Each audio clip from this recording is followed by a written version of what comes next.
یہ ہجرت کے تیسرے سال کا واقعہ ہے۔ یہ وہ زمانہ تھا جب مسلمان اپنے آزمائشی اور امتحانی دور سے گزر رہے تھے۔ اسلام کے سچے فداکاروں کے جذبہ ایمانی کے ساتھ ایک طرف تو کھلم کھلا کفر پوری قوت سے ٹکرا رہا تھا اور دوسری جانب منافقین کی ریشہ دوانیاں اسلام کے نوزائیدہ اور نازک سے پودے کی جڑیں اکھاڑ دینے کی کوشش میں پوری قوت صرف کر رہی تھی۔ مسلمانوں نے یہ جنگ جیت کر ہار دی تھی اور اس کی جو سزا پوری اسلامی فوج کو بھگتنا پڑی اس کا تصور کرتے ہوئے بھی روح کانپ جاتی ہے۔ بہرحال جیتی ہوئی جنگ ہاری جا چکی ہے۔ اسلام کا عسکری نظام درہم برہم ہو چکا ہے۔ جان فروش مجاہدین اسلام ان انتہائی ہولناک اور بدلے ہوئے حالات میں بھی پورے طور پر حق جہاد ادا کر رہے ہیں۔ سید الشہداء سیدنا امیر حمزہ رضی اللہ عنہ کے جسم نازنین کے کئی ٹکڑے ہو چکے ہیں۔ آپ کے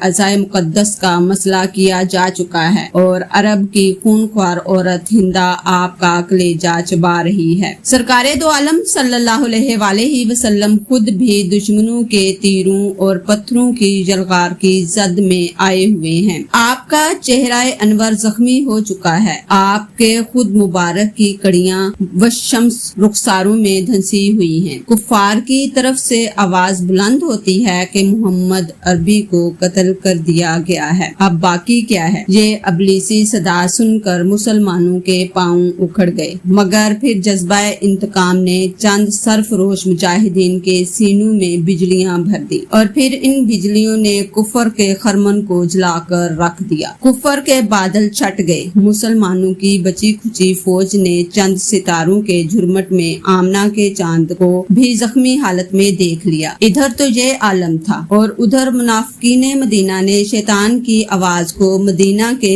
ہر گلی کوچے میں پہنچا دیا کہ محمد عربی کو قتل کر دیا گیا ہے اور مسلمانوں کو شکست ہو چکی ہے۔ یہ صدائے جان سوز و دل خراش جب مدینہ منورہ میں پہنچی تو مسلمانوں کے گھروں میں چیخو پکار اور آہو بکا کا وہ شور بپا ہوا کہ الامین والحفیظ۔ امہات المومنین رضی اللہ عنہ نے یہ جب خبر سنی تو ماہی بے آب کی طرح تڑپنے لگی اور جو حال جناب سیدہ فاطمہ الزہرا سلام اللہ علیہا کا اس خبر سے ہوا وہ بیان سے باہر ہے۔ آپ کی قلب و جگر کو چیرتی ہوئی ایسی دل خراش چیخ نکلی کہ عرش الہی کانپ کر رہ گیا، آسمان تھر تھرانے لگے، زمین کو لرزہ آ گیا۔ آپ نے سماب کی طرح تڑپتے ہوئے ایک بار یا ابتدا یا صفا کہا اور بے ہوش ہو گئی۔ امہات المومنین نے آپ کے رخ انور پر پانی چھڑکا تو آپ نے بے تاب ہو کر آنکھیں کھول دی۔ ہوش آتے ہی پھر کلیجہ منہ کو آنے لگا۔ اپنی یتیمی کا تصور ذہن میں ابھرا ہی تھا کہ آپ کا دل کٹ کر رہ گیا، آنکھوں کی جھیلوں میں روانی آ گئی۔ آپ ہائے ابا کہہ کر اٹھی اور پھر گر گئی۔ قریب بیٹھی ہوئی بیویوں نے بڑی مشکل سے سہارا دے کر آپ کو لٹا دیا۔ اس دفعہ غم کی فراوانی نے خود ہی بے ہوشی کے جال کو توڑ دیا۔ آپ لڑکھڑاتی ہوئی انہیں امہات المومنین کی طرف حسرت زدہ نگاہوں سے دیکھا۔ سیدہ صفیہ بنت عبد المطلب رضی اللہ عنہا نے مشورہ دیا کہ ہمیں خود چل کر میدان احد کے حالات کو دیکھنا چاہیے، اور پھر جناب صفیہ رضی اللہ عنہا، سیدہ فاطمہ الزہرا سلام اللہ علیہا، چند دیگر مسلمان عورتیں سر تا پا چادر میں لپٹی ہوئی جانب احد روانہ ہو گئی۔ جناب فاطمہ الزہرا سلام اللہ علیہا چل رہی تھی مگر چلا نہیں جاتا تھا۔ ابھی آپ نے تھوڑا ہی فاصلہ طے کیا تھا کہ شدت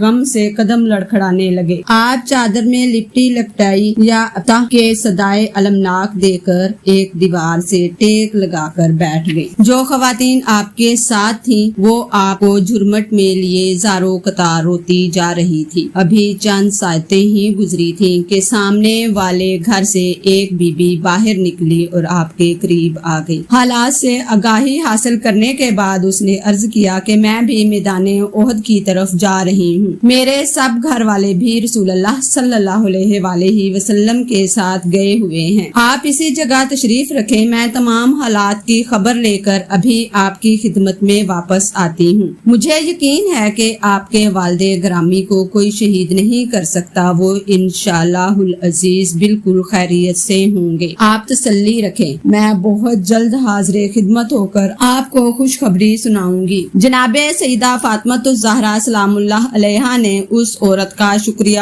ادا کرتے ہوئے ارشاد فرمایا کہ اے بی بی، جب تمہاری نگاہوں کو میرے والد گرامی کے جمال جہاں آرا کی زیارت نصیب ہو تو میرے بابا کے حضور میں میرا سلام عرض کرنا، اور جب میرے بابا جان کو جنگ سے کچھ فراغت حاصل ہو تو جس طرح تو نے میری حالت کا مشاہدہ کیا ہے ان کی خدمت میں عرض کر دینا۔ اس نیک بخت بی بی نے جناب سیدہ طاہرہ سلام اللہ علیہا کو نہایت احترام و ادب سے سلام عرض کیا اور جلد واپس آ کر تمام حالات سے آگاہ کرنے کا وعدہ کر کے جانب احد روانہ ہو گئی۔ اس بی بی کے جانے کے بعد جناب سیدہ سلام اللہ علیہا کے دل پر اور بھی غم کی آندھیاں چلنے لگی۔ آپ کو اس غم کے موقع پر والدہ محترمہ جناب ختیجہ الکبریٰ رضی اللہ عنہا کی یاد اس شدت کے ساتھ آئی کہ آپ اور بھی بے قرار ہو گئی۔ آپ کے آنسو موتیوں کی لڑیاں بن کر اس تیزی سے برسنے لگے کہ چند ہی لمحوں میں آپ کا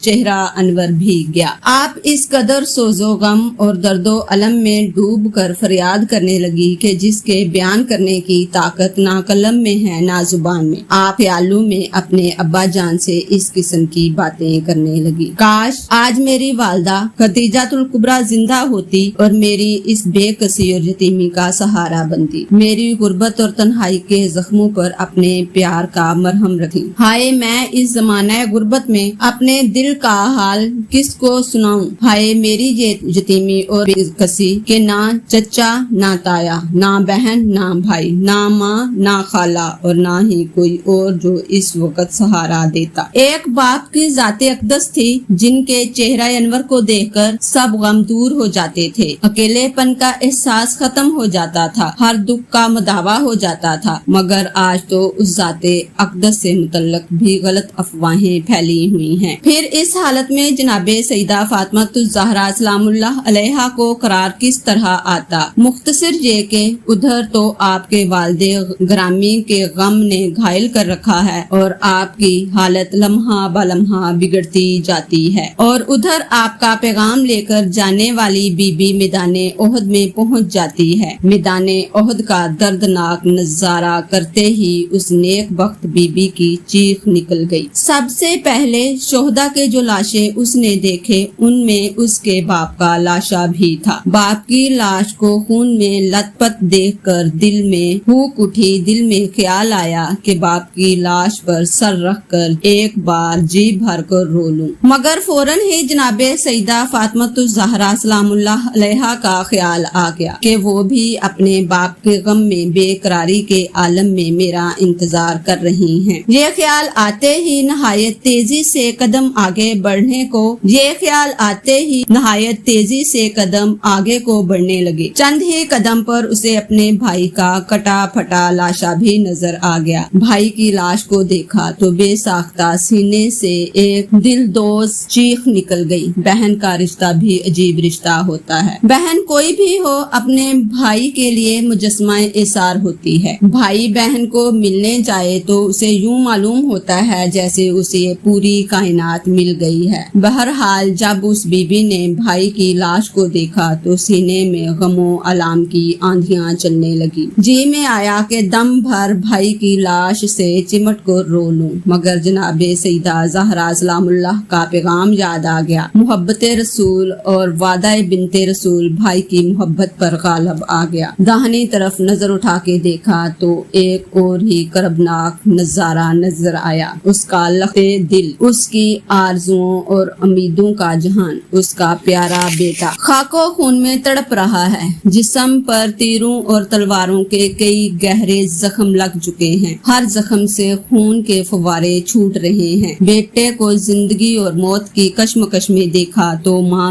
کی ممتا جاگ اٹھی۔ ایک لمحہ کے لیے اٹھے ہوئے قدم رک گئے، بیٹے کی نگاہیں اٹھیں اور اس جان کنی کے عالم میں ماں کے چہرے پر مرکوز ہو کر رہ گئی۔ کپ کپاتے ہوئے ہونٹوں سے دھیمی سی آواز نکلی، خوش آمدید امی جان، آپ اچھے وقت پر تشریف لائیں۔ میں اپنے خالق حقیقی کے حضور میں بہت جلد حاضر ہونے والا ہوں۔ پیاری امی، چند لمحے میرے سامنے بیٹھ جائیے اور میرے ساتھ میٹھی میٹھی باتیں کریں تاکہ میں اس ظاہری حیات کے جو لمحے باقی ہیں آپ کا چہرہ تکے تکے اور آپ کی باتیں سنتے سنتے گزار لوں۔ امی جان آپ میرے پاس ہوں گی تو مجھ پر نزاع کی سختیاں آسان ہو جائیں گی۔ بیٹے کی حسرت ناک گفتگو سنی تو ماں کا کلیجہ پھٹنے لگا، دل ٹکڑے ٹکڑے ہوتا ہوا محسوس ہوا، مگر پھر ایک دم سیدۃ النساء العالمین بنت رسول سیدہ فاطمہ الزہرا سلام اللہ علیہا کا باپ کے غم میں تڑپنا یاد آ گیا۔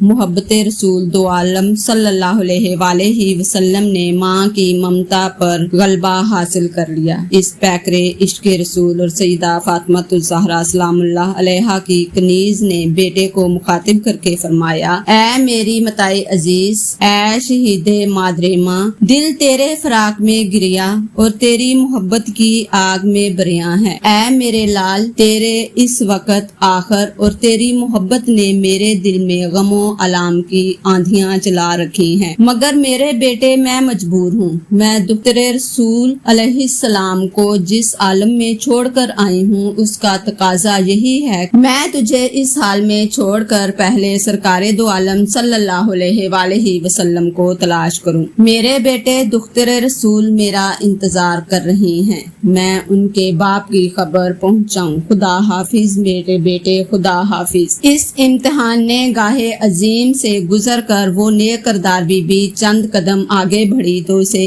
ایک جگہ چند آدمیوں کا جھرمٹ نظر آیا۔ وہ لرزتے ہوئے دل پر ہاتھ رکھ کر اس ہجوم تک پہنچ گئی۔ جا کر دیکھا تو آفتاب رسالت ستاروں کے جھرمٹ میں ضیاء پاشی فرما رہے ہیں۔ آپ کا چہرہ انور زخمی ہو یوں معلوم ہوتا ہے جیسے سورج پر گلاب کی پتیاں بکھری ہوئی ہوں۔ آپ انتہائی غم زدہ ہیں اور صحابہ کرام بھی خاموش کھڑے حسرت زدہ نگاہوں سے سامنے پڑی ہوئی شہداء کرام کے لاشوں کی زیارت کر رہے ہیں۔ اسی عالم میں اس بی بی نے آگے بڑھ کر سرکار دو عالم صلی اللہ علیہ وآلہ وسلم کی بارگاہ اقدس میں ہدیہ سلام پیش کیا اور پھر جناب سیدہ فاطمہ الزہرا سلام اللہ علیہا پر گزرنے والے تمام حالات منو ان بیان فرما دیے۔ سرکار دو عالم صلی اللہ علیہ وآلہ وسلم نے غم و الام کی کہانی سنی تو آپ اور بھی پریشان ہو گئے اور اس نیک بخت بی بی سے فرمایا کہ بی بی جلدی جا اور میری بیٹی کو میری حیات کی بشارت دے اور اسے ساتھ لے کر واپس آ جا۔ جناب سیدہ زہرا سلام اللہ علیہا کی اس کنیز نے جب سرکار دو عالم صلی اللہ علیہ وآلہ وسلم کا حکم سنا تو فوراً واپس آ گئی۔ آ کر دیکھا تو جناب سیدہ فاطمہ الزہرا سلام اللہ علیہا باپ کے غم میں اس طرح نڈھال ہیں اور زارو قطار رو رہی ہیں۔ اس نے آتے ہی کہا، یا بنت رسول، آپ کو مبارک ہو، میں آپ کے والد گرامی کی زیارت کر کے آئی ہوں اور آپ کا انتظار کر رہے ہیں۔ آئیے آپ میرے ساتھ تشریف لائیں اور اپنے باپ صلی اللہ علیہ وآلہ وسلم کی زیارت کر کے ان آتشی آنسو برسانے والی آنکھوں کو ٹھنڈک دیجیے۔ جناب سیدہ فاطمہ الزہرا سلام اللہ علیہا نے یہ مجدہ جاں فضا سنا تو دل میں اٹھنے والے غموں کے طوفان فوراً تھم گئے۔ پہلے تو چلنا آپ کو اس قدر دشوار تھا کہ قدم اٹھانے پر بھی چکر آ جاتا تھا، مگر اب شوق زیارت نے آپ کو ایسی قوت عطا کر دی کہ چند ہی لمحوں بعد آپ میدان احد میں پہنچ گئی۔ جناب سیدہ طاہرہ سلام اللہ علیہا تیزی سے چلتی ہوئی زبانیاں عورت کے ساتھ جب میدان کارزار میں پہنچی تو والد محترم کو صحابہ کے جھرمٹ میں دیکھ کر آپ کے چہرہ انور پر خوشی کی لہر دوڑ گئی۔ حضور سرور دو عالم صلی اللہ علیہ وآلہ وسلم نے جب بیٹی کو تشریف لاتے دیکھا تو آپ صحابہ اکرام کو وہیں چھوڑ کر آگے بڑھے اور بیٹی کو آغوش میں لے لیا۔ جناب